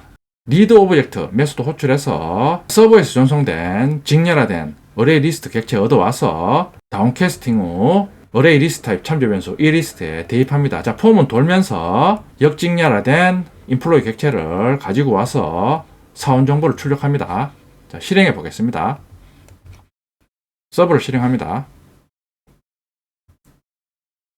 실행하는 서버 콘솔에서 먼저 실행한 서버에 대한 콘솔, 핀 콘솔 클릭해서 고정합니다. 자, 그리고 클라이언트 실행하면 서버에서 전송하니까 자, 클라이언트 콘솔에 서버에서 전송된 직렬화된 인플로이 객체가 클라이언트에 역직렬화해서 홍길동, 이순신 사원 정보를 출력하고 있습니다. 네트워크로 객체 직렬화하는 방법에 대해서 실습해 봤습니다. 다중 채팅 프로그램에서는 전달되는 데이터가 사용자가 입력한 메시지, 즉 문자 하나니까 메시지를 일일이 문자로 전송할 수 있었습니다. 근데 예를 들어 홍길동 사원 정보를 원격지나 다른 클라이언트에 전송해라 이러면 일일이 홍길동 사원 정보를 가지고 와서 문자로 만들어서 또 서버 쪽으로 전송하고 서버에서 받아서 또 클라이언트로 전송해서 또 클라이언트에서는 연결된 문자를 또 파싱하는 번거롭고 복잡한 작업을 일일이 해줘야 됩니다. 그런데 지금처럼 한꺼번에 객체를 직렬해서 네트워크로 전송하면 훨씬 간단하고 빠르게 원하는 데이터를 한꺼번에 원격지나 다른 클라이언트에게 전송할 수 있습니다. 네트워크 직렬화 기능은 온라인 멀티게이밍 시 주로 많이 사용됩니다. 자, 4절에서 배운 내용을 간단하게 정리해 보겠습니다. 파일 전송 시 버퍼를 이용해서 전송하면 빠르게 전송할 수 있습니다. 파일 전송 시 인풋 스트림과 아웃풋 스트림에 리드와 라이트 메소드를 이용해서 전송했습니다. 근데 버퍼를 이용해서 전송하면 훨씬 빠르게 전송할 수 있습니다. 웹 어플리케이션에서도 여러분들이 파일 업로드나 파일 다운로드 받을 때 버퍼를 이용해서 기능을 구현합니다. 네트워크 직렬화 기능을 이용하면 객체의 상태를 다른 원격지로 전송할 수 있습니다. 방금 실습해 봤듯이 여러분들이 다른 원격지에 전송할 데이터가 많을 경우 클래스 객체를 생성해서 클래스 객체 필드에 값을 세팅 후 전송하면 훨씬 간편하고 빠르게 전송할 수 있습니다. 20장의 마지막 절입니다. 공공 데이터 연동하기 실습입니다. 자, 20장에서 자바 네트워크 기능에 대해서 알아봤습니다. 4절까지 학습한 기능은 실제 클라이언트에서 서버 연동 시 직접 서버 소켓 이용해서 서버 기능을 우리가 구현해서 클라이언트에서 서버 쪽으로 연동했습니다. 이번 시간에는 실제 외부에서 서비스하고 있는 웹서버에 직접 만든 클라이언트에서 웹서버에 접속해서 웹서버에서 서비스하고 있는 데이터를 전송받아서 콘솔로 한번 출력해 보겠습니다. 자, 이번에는 원격에 있는 공공데이터 서버입니다. 공공데이터 서버에 접속하기 위해서는 URL 클래스를 이용해서 접속합니다. 자, URL 클래스, 다른 서버나 원격지에 접근하는 기능을 제공하는 클래스입니다. URL 개념은 URL은 유니폼 리소스 로케이터의 약자입니다. 인터넷에서 웹페이지, 이미지, 비디오 등의 리소스 위치를 가리키고 있는 문자 또는 주소, 링크라고 보시면 됩니다. 그러니까 여기 보면 리소스 로케이터니까 리소스가 자원이라는 의미입니다. 자원의 로케이터, 위치. 인터넷에서 자원은 웹페이지나 이미지, 비디오, 파일 등을 의미합니다. 근데 브라우저에 사용하는 HTTP 관점에서는 URL은 웹 주소 또는 링크를 의미합니다. 그러니까 여러분들 브라우저 사용할 때 주소창에 URL 직접 입력하거나 아니면 링크 클릭하면 해당 웹페이지나 이미지, 비디오를 볼 수 있습니다. 그러니까 HTTP, 즉 브라우저 입장에서 URL은 우리가 상식적으로 알고 있는 웹페이지 주소 또는 링크를 의미합니다. 그러니까 브라우저에서는 이런 인터넷에 있는 자원에 접근하는 방법은 웹페이지 주소나 아니면 링크를 이용해서 접근하니까 브라우저 입장에서 URL이라는 의미는 웹주소, 링크를 의미합니다. 자, URL 클래스 생성자들입니다. 자, URL은 설명드렸듯이 원격지, 대부분 서버입니다. 서버에 접속하는 기능을 제공하니까 URL 생성자의 원격지의 주소, 포트 번호를 지정해서 객체 생성해서 연결합니다. 자, 두 번째 URL 생성자입니다. 자, 호스트명이나 IP 주소, 포트명, 파일에 접근 시 파일명을 지정해 줄 수 있습니다. 자, 세 번째 URL 생성자, 핸들러도 지정해 줄 수 있습니다. 제일 많이 쓰는 URL 생성자는 첫 번째 URL 생성자가 일반적으로 가장 많이 사용됩니다. 자, URL 클래스 정하는 메서드들입니다. 이런 메서드를 이용해서 URL 객체에서 제공하는 여러 가지 기능을 사용할 수 있습니다. URL 객체 생성해서 해당 IP 주소에 포트 번호로 연결해서 원격지에 있는 데이터를 얻기 위해서 인풋 스트림 얻는 기능이 오픈 스트림 메소드 호출하면 인풋 스트림 객체를 얻을 수 있습니다. 우리 앞에서 서버 소켓 객체에서는 인풋 스트림 객체 얻을 시 get input stream 메소드 호출했는데 URL 클래스에서는 오픈 스트림 메소드 호출해서 인풋 스트림 객체 얻습니다. 실습 시 연동할 외부 사이트는 공공 데이터 사이트입니다. 여기 보면 사이트 주소가 data.seoul.go.kr 서울시에서 제공하는 공공 데이터 사이트입니다. 자, 이번 시간에 실습할 내용은 서울시에서 제공하는 서울시에 존재하는 문화재 정보를 URL 객체 생성 시 문화재 정보를 얻어와서 콘솔로 출력하는 예제입니다. 공공 데이터 사이트에 연동하기 위해서는 먼저 로그인해서 인증키를 먼저 얻어와야 됩니다. 자, 그 방법입니다. 자, 먼저 data.seoul.go.kr로 접속합니다. 로그인 누르면 로그인 페이지 나옵니다. 최초 가입자는 회원 가입하기 클릭해서 회원 가입을 해줘야 됩니다. 자, 먼저 인증키를 얻어야 됩니다. 자, 상단에 인증키 신청 누르면 인증키 신청하기 위해서는 입력 항목이 있습니다. 사용한 URL, 이메일, 그리고 사용 목적을 입력합니다. 자, 그리고 인증키 신청 누릅니다. 자, 그리고 일반 인증키 신청 클릭합니다. 자, 그러면 그리고 인증키 발급 확인 후 인증키 이용 시 인증키 복사를 클릭해서 발급한 인증키를 붙여넣기 해서 사용할 수 있습니다. 자바 프로그램에서 공공 데이터 사이트와 연동해서 문화재 정보를 조회하기 전에 먼저 웹페이지에서 문화재 정보를 조회해 볼 수 있습니다. 자, 사이트에서 문화재라고 입력 후 조회합니다. 리스트에서 서울 문화재 정보 확인 후 오픈 API 클릭합니다. 자, 클릭하면 샘플 URL이 표시가 됩니다. 자, 그런 복사해서 브라우저에서 붙여넣기 한 후 사이트 주소 다음에 8088이 공공 웹사이트의 포트 번호입니다. 포트 번호 다음에 복사한 인증키 번호 입력 후 요청을 하면 15니까 요청 시 문화재 목록 중에 첫 번째 문화재와 다섯 번째 문화재를 브라우저로 출력해 줍니다. 브라우저 출력 시 지금 XML 데이터로 출력해 줍니다. 그러니까 우리는 19장에서 XML의 각 태그에 있는 값을 가지고 오는 방법을 학습했으니까 연동해서 콘솔에서 자바 프로그램에서 사이트 연동 시 가지고 온 XML 형태의 문화재 정보를 다시 XML에서 데이터 얻는 기능을 이용해서 각각의 문화재 정보를 콘솔로 출력해 줍니다. 자, 실습 예제입니다. 가지고 오는 문화재 정보가 XML 정보니까 XML 기능을 사용할 수 있게 XML 관련 API를 임포트 합니다. 자, XML 관련 기능은 19장에서 학습했습니다.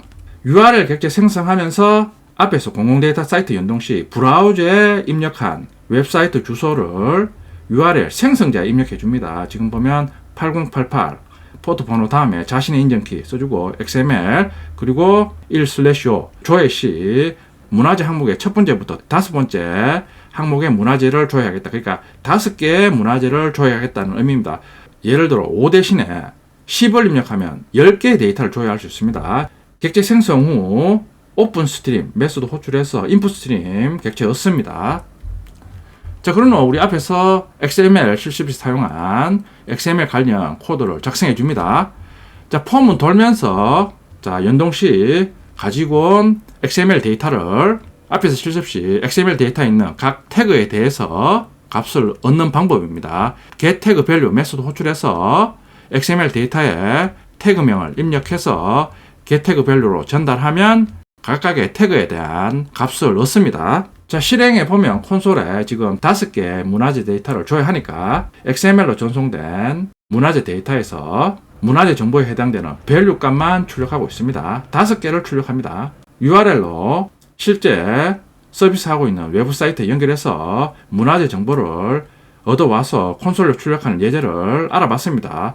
자, 그러니까 지금은 콘솔로 출력하고 있는데 다음 장에서 배우는 자바 화면을 이용해서 이제 연동해서 얻어온 데이터를 화면에 출력하는 기능도 여러분들이 한번 구현해 보세요. 더 나아가 폰에서도 여러분들이 애플리케이션을 개발해서 자유롭게 공공 데이터 사이트에 연동해서 데이터를 가져와서 표시해 주는 기능도 구현해 보세요.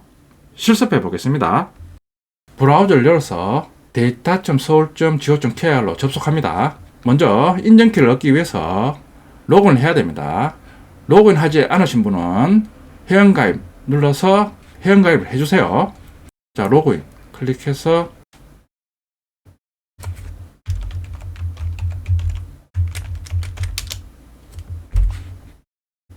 자, 로그인 했습니다. 자, 그런 후 인증키를 신청해야 됩니다. 자, 요 인증키 신청 클릭하면, 자, 일반 인증키 신청 클릭합니다. 사용 URL. 사용 URL은 여러분들이 임의로 정해서 입력하면 됩니다. 이메일,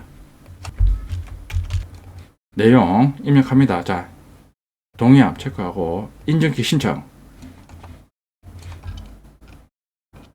자, 약간의 동의해 줍니다.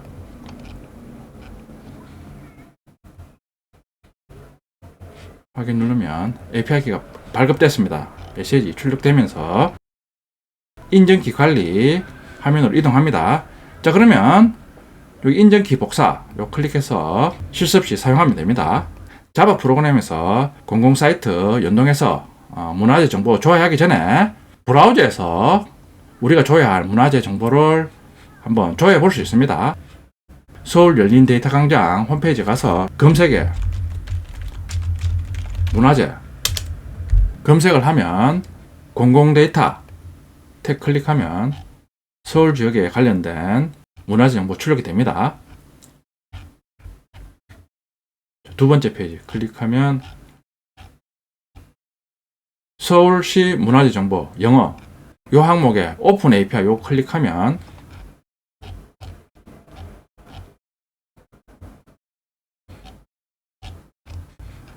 브라우저에 바로 엑셀 형태로 서울시 문화재 정보가 나열됩니다. 자, 요 문화재 정보를 자바에서 연동해서 XML 형태로 받아와서 콘솔로 출력해 줍니다.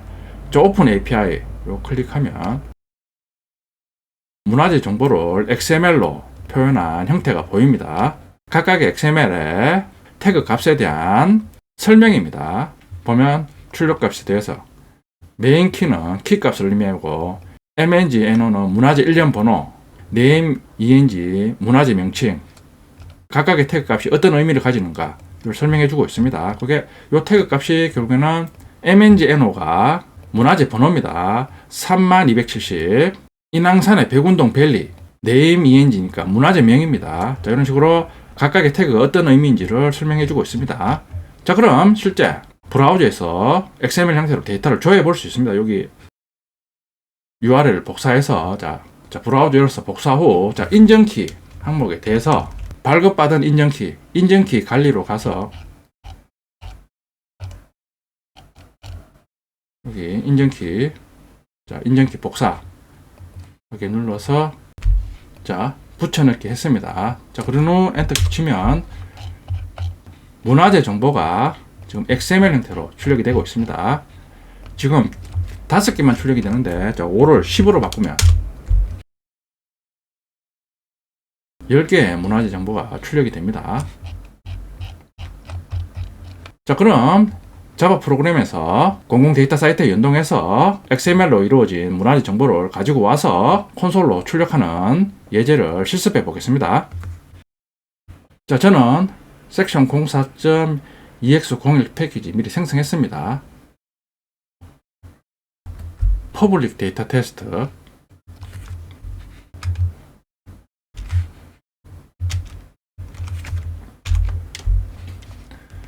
자, XML 기능을 사용하니까 XML 관련 API는 W3C에서 임포트 해야 됩니다.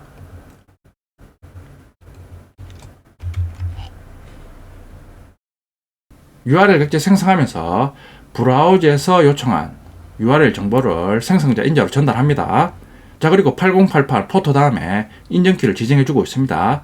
공공 데이터 사이트의 포트 번호는 8088입니다. 오픈 스트림 메소드 호출해서 인풋 스트링 객체 얻습니다. 그러면 XML로 이루어진 문화재 정보를 전송받습니다. XML에 각각의 태그에 있는 문화재 정보를 얻어와야 되니까 19장에서 XML을 접근해서 값없는 코드 동일합니다. get 태그 밸류 호출하면서 각각의 XML 태그의 이름을 인자로 전달합니다. 전달하면 전송한 XML 데이터에 대해서 각각의 태그의 값을 호출한 곳으로 리턴합니다. 자, 실행해 보면 5개의 문화재 정보를 콘솔로 출력합니다. 자, 요걸 5가 아니라 10으로 바꾸면, 실행하면, 자, 이번에는 10개의 문화재 정보를 읽어와서 콘솔로 출력합니다. 자, 지금은 콘솔로 출력하는데 여러분들이 다음 장에서 배우는 자바 화면을 이용하면 실행 시 조회한 문화재 정보를 화면에 출력하는 기능도 구현해 볼 수 있습니다. 더 나아가 안드로이드 어플리케이션 개발할 때 공공 데이터 연동해서 조회한 데이터를 모바일 폰에서 쉽게 조회할 수 있습니다. 문화재 정보뿐만 아니라 여러 가지 다른 공공 데이터도 똑같이 제공하니까 여러분들이 실습해 보시면 됩니다. 자, 이상으로 20장 네트워크 기능에 대해서 학습했습니다. 네트워크 기능에서 가장 중요한 부분은 성능, 속도입니다. 접속자 수가 많아지면 네트워크 성능도 영향이 받을 수 있습니다. 그럴 때는 빠르게 실행될 수 있도록 네트워크의 이론적인 부분도 장기적으로 학습을 해 주셔야 됩니다. 자, 참고로 지금 전송된 XML 데이터에서 getTag value 매수도 호출하면서 각각의 태그 이름을 입력해서 태그에 대한 밸류를 넣는데, 태그명은 브라우저에서 문화재 정보 조회 시 오픈 API 열어보면 출력값 목록에 보면 출력명 목록에 아이템이 나열이 되어 있는데 이게 태그명입니다. 다른 공공 데이터 연동 시에도 출력명에 있는 이 목록을 태그명으로 사용하면 됩니다.